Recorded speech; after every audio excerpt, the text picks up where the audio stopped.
OPA do Carrefour. OPA é oferta pública de aquisição. O Carrefour resolve se comprar para sair da Bolsa de Valores, tendo em vista o preço de banana que está as ações deles. Sacanagem com um investidor minoritário fundamentalista? Como eu? Sim, sacanagem. Mas vamos discorrer um pouco desse assunto. Bem, primeiro para a gente compreender um pouco disso. A gente está com a taxa Selic, taxa básica de juros, a um patamar que está bem alto, né? Tipo, estamos quase no governo Dilma ali de novo. Então, o governo basicamente fazendo cagada, é isso que acontece mesmo. E aí pare para pensar do ponto de vista do empresário em si. Você é empresário, você vai aportar um capital, sei lá, R$1 milhão, e aí no final do ano você recebe o mesmo dinheiro de volta, R$1 milhão, mais R$100 mil. Então você recebe, no longo desse período, um lucro líquido de R$1.100.000. E aí eu vou lhe informar que é uma péssima notícia aqui para você. Você fez cagada, basicamente. Não que você tenha feito cagada real, mas se você tivesse deixado esse dinheiro em Tesouro Selic, você não tinha se arriscado em absolutamente nada e tinha ganhado mais dinheiro. Veja o quão nocivo pode ser a taxa de juros, a taxa Selic muito alta. Cria muita dificuldade para o empresário, cria dificuldade para se empreender dentro do mercado. Você vê por essa situação que eu falei aqui mesmo, que é mais viável você pôr o dinheiro no Tesouro Selic do que você empreender em si. Porque para você empreender e ser lucrativo, você precisa de uma lucratividade anual de pelo menos uns 20% para fazer sentido você começar a empreender. Por isso que a gente não vê empresas na bolsa nesses períodos, né?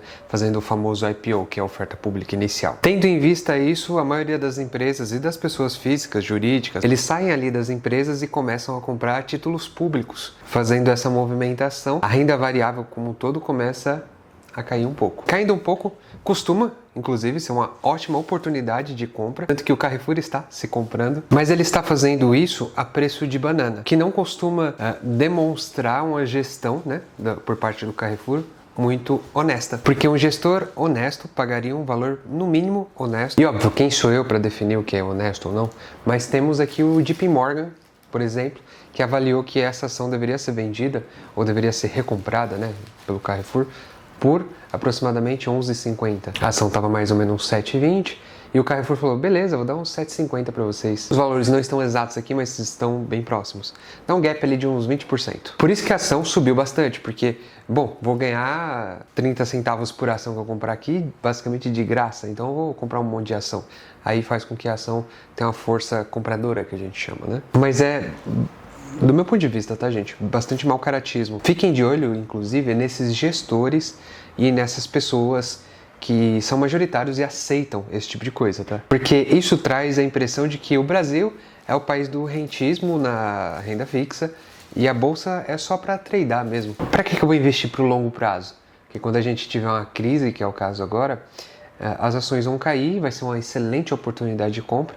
Então eu vou comprar mais das ações boas para surfar a onda de crescimento. Aí vem a empresa e se compra, ela se tira da bolsa nesse tipo de cenário. Então, realmente, de novo, do meu ponto de vista, isso eu creio que é uma desonestidade e um desrespeito com o sócio minoritário. Óbvio que precisa de um second level think, como diz o Howard Marks, é um segundo nível de pensamento para você compreender o que eu estou falando aqui. Porque você precisa entender a empresa em si no longo prazo, você precisa entender a empresa em si com relação ao seu próprio valuation. Então é um papo que se aprofunda muito para que a gente compreenda um pouquinho sobre esse que eu estou dizendo aqui, mau caratismo. Imagine que a empresa sempre se compra na baixa, por exemplo, e faz um IPO, né, que é voltar para a Bolsa de Valores, quando está tudo nas mil maravilhas. Ela sempre vai ter esse gap, né, do menor valor para o maior valor. Basicamente a empresa está se tradando, que eu não duvido que aconteça, tá? Quando a gente tiver um cenário econômico um pouco melhor, o Carrefour volte para a Bolsa Brasileira. Mas a empresa vai sempre fazer esse trade e sempre vai lucrar nas costas, principalmente do acionista minoritário. Fazendo com que o acionista minoritário, que é a grande maioria, não surfe nunca a onda de crescimento da empresa. Então é uma empresa para você sempre ficar com o pé atrás na hora de investir. E o meu canal aqui, ele é focado em investidor inteligente, como dizia ali o Benjamin Graham, né, o pai todo poderoso dos investimentos. Que são os investidores que focam em fundamentos, fazem análises um pouquinho mais profundas, não ficam na superficialidade, na mediocridade da maioria dos investidores. Inclusive eu me pergunto o que o Abílio Diniz diria. Infelizmente ele faleceu, mas a família dele é a favor da OPA, tá? Até porque deve estar uma bagunça ali, teve um monte de demissões dentro da holding que cuidava dessa parte dos investimentos deles. Então, para eles é uma liquidez, né? O dinheiro em conta muito mais rápido. É até bacana para eles esse tipo de coisa. Mas vamos falar dos impactos aqui para você que tem as ações. Primeiro, que me perguntaram bastante sobre fundos imobiliários, né? Os fundos imobiliários que têm uma exposição grande ao Carrefour, que nem sabem quais são, mas é uma dúvida válida. Temos aí o GARE, né? GARE 11, ele tem entre 40% e 50% da sua alocação só em Carrefour. É um fundo bem concentrado, com uma concentração muito grande em um inquilino só. Eu, geralmente, não gosto desse tipo de fundo imobiliário. Mas o Carrefour não vai parar de operar no Brasil. Você não vai ver as lojinhas fechando e tudo mais. Pelo menos não a princípio. O Carrefour vai ser vendido para o próprio Carrefour, só que da França. Então o Carrefour Brasil vai virar uma subsidiária do Carrefour França. Logo as lojas vão passar a ser administradas pela França. Então, dependendo do modo de administração dessas empresas subsidiadas à França, pode ser que a gente tenha alguns fechamentos, mas pode ser que a gente tenha até mais aberturas de Carrefour aqui no Brasil. A princípio, nada vai mudar. Aparentemente, pelo menos. Logo, esse fundo imobiliário provavelmente não vai sofrer com isso. Eu vou até ver quanto que a ação desse fundo agora. GARE 11.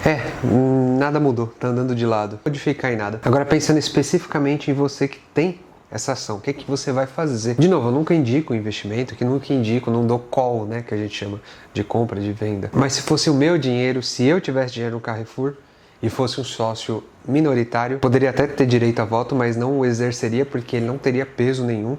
Fosse majoritário, eu ia votar para isso não acontecer. Mas sendo minoritário, eu não tenho peso com relação a voto. Então você tem duas opções nesse caso aqui.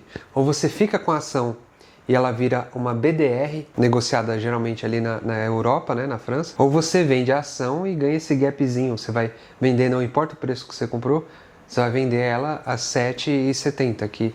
Se tudo der certo, vai ser esse o preço que vai ser vendida. Então eu provavelmente venderia, porque se eu transformar isso em uma BDR, né, em um recibo que vai ter um lastro em ações lá pro lado da França, a gente teria uma liquidez muito baixa, o que, do meu ponto de vista, é muito ruim. Às vezes você vai querer vender esse papel e não vai conseguir. A maioria das vezes você consegue vender o papel, só que às vezes você vai ter que, dependendo de quanto você tem de dinheiro, vender muito abaixo do valor de mercado para conseguir liquidar essa ação, né? Conseguir vender essa ação. O que torna ruim carregar ela e transformar ela em uma BDR. Mas se você quiser compreender um pouco melhor como que é o meu dia a dia, como eu consegui ganhar realmente dinheiro e viver de juros, mesmo trabalhando ainda eu posso viver só de juros se eu quisesse, tem esse vídeo aqui que é um daily vlog, né? Eu não sei se ficou legal, mas do meu ponto de vista ficou, então tchau.